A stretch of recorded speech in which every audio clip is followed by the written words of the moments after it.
let's just go over what happened in this last window that told me these are the best candidates to win the World Cup as of today. So I'm going to give you guys a ranking from 5 to 1. These are my top 5 favorites to win the World Cup in 2026. And we start with Germany. Their process through Julian Nagelsmann has already been put in motion, despite them not having too many mega superstars. In Germany, I think you could name 1 to 11 and they would all be pretty high level players, like reaching world class, if not world class. There's a couple of guys, the striker of Borussia Mönchengladbach that is unproven beyond the Bundesliga, I believe.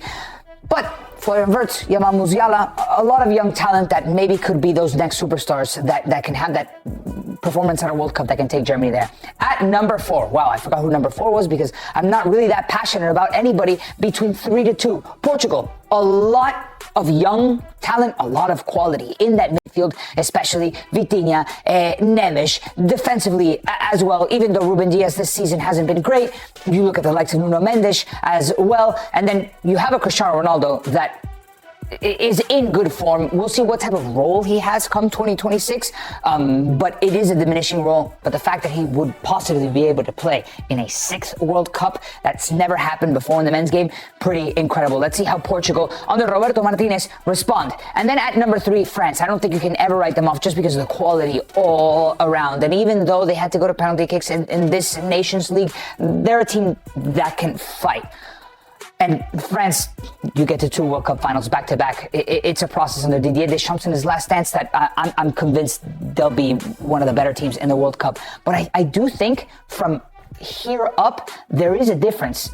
Between 2 and 3, you could tell me anybody and I would be all ears to be convinced that other teams deserve to be in there. But clearly number 1 and number 2, starting with 2, is Spain. Because of what they did at the Euros, because of the dynamism that they have in their wingers, especially Lamine Yamal. He's so mature beyond his age. And the way that they're playing under Luis de la Fuente is sensational. Obviously, there are fallacies, just like with any of these teams. I think 1 through 5, there are moments throughout the last couple of years that you say, all right, they're beatable here, here, and here. But Spain have showed especially that they can even renew a couple of names. Aymeric Laporte out, Huijsen in. And then number 1, Argentina. After what we saw against not only Brazil, but against Uruguay, this team has a lot of character and they can fight. They can win games in possession. They're a very good team all around. I don't remember Argentina ever in my lifetime being this consistent over so many years, having that character. And not only that, the hunger. They won 2 Copa Americas and the World Cup, and they go out there and they give absolutely everything. And I know, Sam, you're looking at me because it's a glaring omission, but I've got a question for you, mate. Yeah, talk to me. Where's England? Listen, if you would have told me England is in the 5th spot or the 4th spot, I would have said, okay, I'm ready to be convinced because I don't think between 3, 4, and 5, I'm not ultimately that impressed. What about Tommy Tuchel? Yeah. Coming in. How were the games? This is a winner. Were you we've had to hire a German, by the way, to help us win the World Cup. That's a big deal. Which perhaps says it all. Were you convinced in the Nations League games? No, not in the Nations League games, I have to say. My thing about quality. England, It has a lot of quality. I don't necessarily think we're going to win it. And actually, most people in England don't ever think we're going to win the World Cup. It's coming home. Despite the fact we all sing it's coming home, we don't genuinely believe we're going to win it. But I think constantly getting to the latter stages of the tournament, and now those young players that we have are coming to the peak of their powers. I do think Thomas Tuchel has come in at the perfect time. So do I think we're going to win it? No. I personally think we could. I think we should be above Portugal. Okay, fair. Maybe. Maybe. That's the thing, and I think it was very apparent at the World Cup 2022, just a couple of years ago, that there weren't that many strong national teams, and Argentina seized the moment because they were better than the rest that weren't. And they are convincing, and they're getting better. They're getting better. Argentina is getting better, and without Messi, they're proving to get better. That's the beautiful part. So Argentina, I'm convinced. You don't need to tell me anything about Argentina and Spain. I think after the Euros, they've maintained a certain level that is pretty impressive. But everyone else, after that, it's like, sure, you want England? Let's do it. Let's throw England in that top 5. But then it's like Germany, okay? Like you can convince me a couple of things with Nagelsmann.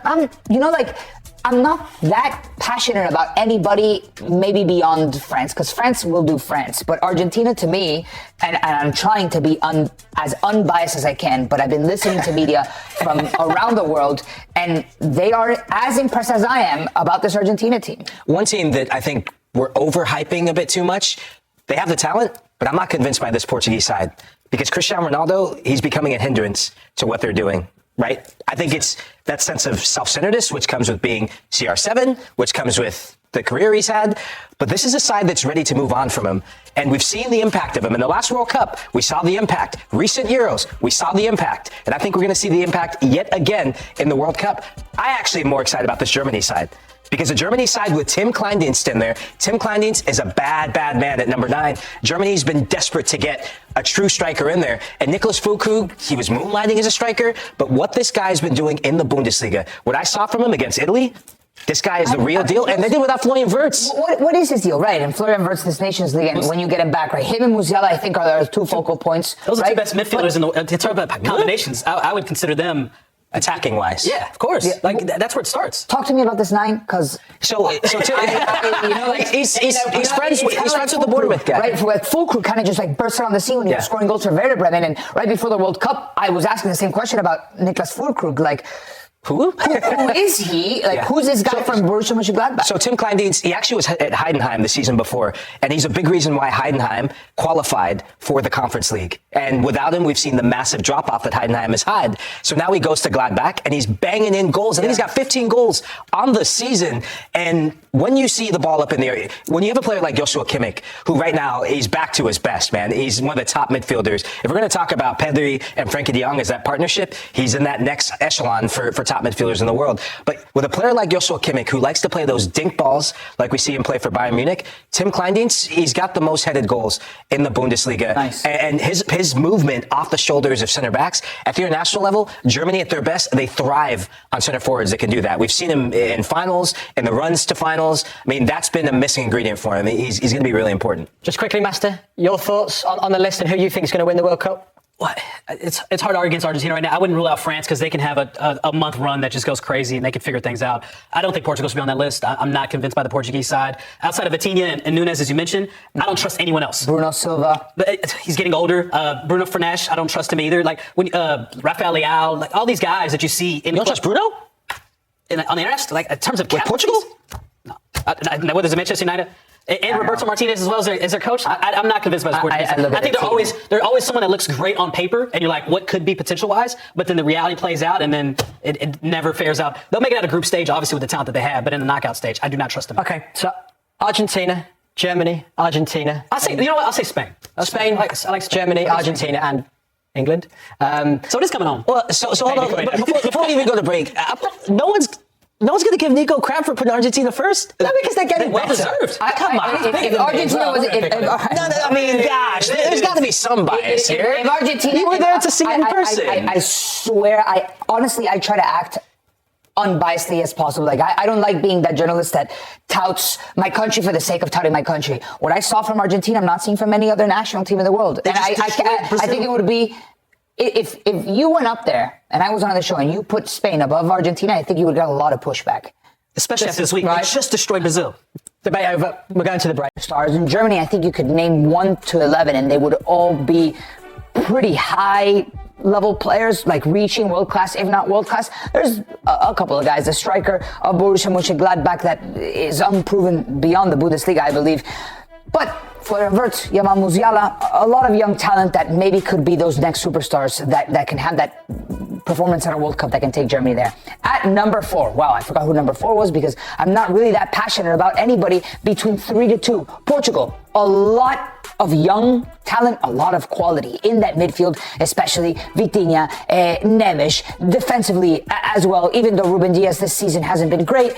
You look at the likes of Nuno Mendes as well, and then you have a Cristiano Ronaldo that is in good form. We'll see what type of role he has come 2026, but it is a diminishing role. But the fact that he would possibly be able to play in a 6th World Cup, that's never happened before in the men's game, pretty incredible. Let's see how Portugal under Roberto Martinez respond. And then at number 3, France. I don't think you can ever write them off just because of the quality all around. And even though they had to go to penalty kicks in this Nations League, they're a team that can fight. And France, you get to 2 World Cup finals back to back. It's a process under Didier Deschamps in his last dance that I'm convinced they'll be one of the better teams in the World Cup. But I do think from here up, there is a difference. Between 2 and 3, you could tell me anybody, and I would be all ears to be convinced that other teams deserve to be in there. But clearly, number one and number two, starting with two, is Spain. Because of what they did at the Euros, because of the dynamism that they have in their wingers, especially Lamine Yamal. He's